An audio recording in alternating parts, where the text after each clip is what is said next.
I used to work in the gas industry as a geologist. From 2007 to 2009, I was on a contract with a Russian company called Northgaz, back when industrial relations with the UK were still fairly cordial.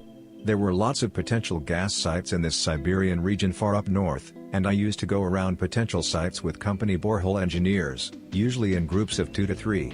Anyway, I was at one site in northern Siberia with a German engineer in late October of 2008. Took ages to get to and completely devoid of human habitation, but really beautiful taiga. Endless forests on the drive up there. You drove a van through Taiga? Yeah. I'm not a car nut, but it was some modified Jeep that the engineer guy would just not shut the fuck up about all the way from Novosibirsk. Anyway, the site we went to survey was fairly typical of what you expect in the industry at these sorts of locations: thin topsoil giving way to permeable siltstone, excellent locations for surveying. Now to the story. We came to a location where satellite imagery was suggesting that permafrost was retreating. It still fucking snows and ices over, of course, but the key point is that it's not entirely frozen over. You can install stuff during the summer months, get gas production up. It was a pretty boring landscape though, very thin topsoil giving way rapidly to permeable siltstone.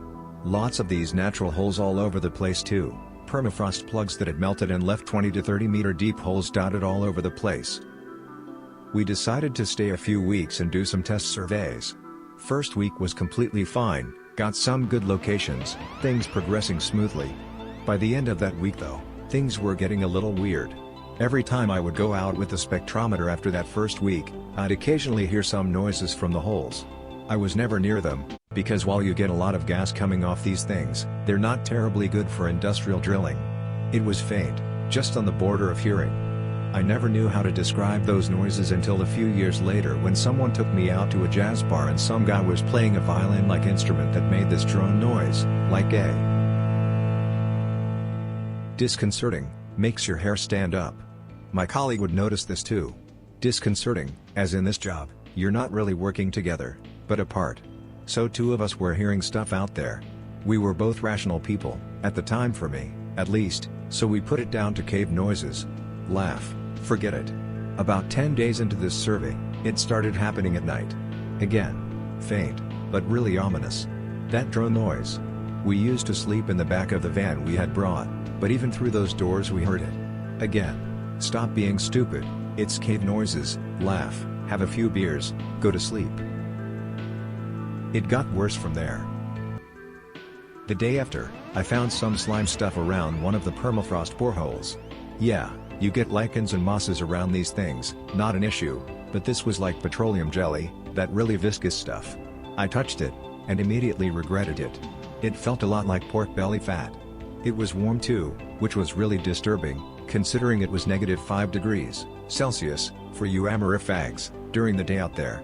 I bring round the German engineer to take a look, and he looks troubled. For the rest of the day I was constantly on edge too. I kept looking back at the borehole too. Just to check, I kept saying to myself. Things got worse at night.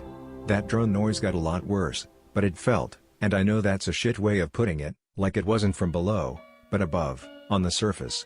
My German engineer tried to laugh it off, but I could tell he was seriously disturbed by it. Just that low. Eventually we get to sleep. God knows how many hours later though. We wake up together because there is definitely something attempting to open the door handle to the passenger seat of the van. Click. Click. Click. And now that drone is right fucking outside, and it sounds a lot like gurgling.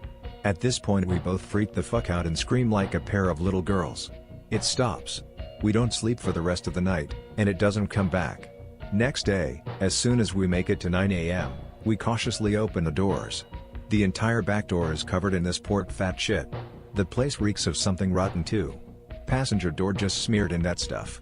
But the thing that made us immediately go fuck it, we're leaving, was the passenger window, which was also smeared in this skunk, had an outline on it, like something had pressed its skull into the fat stuff and left an outline. It was unmistakably some elongated human skull, with no eye orbitals. The jelly stuff was all over the area around us too, and, of fucking course, lead all the way to that borehole. We got out of there very fast after that. But as we were packing, that drone shit started again from that hole, and it was loud. It was guttural by this point, whatever the shit was making it was down there and close too. The German guy went pretty nuts after that. Just hopped in, immediately started going, equipment that was still out for methane measurements just left. Didn't stop driving for the next 14 hours. I pretty much ditched my job soon after. I had no desire to be left like that again in the middle of places like that. The German guy, I never heard from again. He never talked about it with me anyway. Nice story.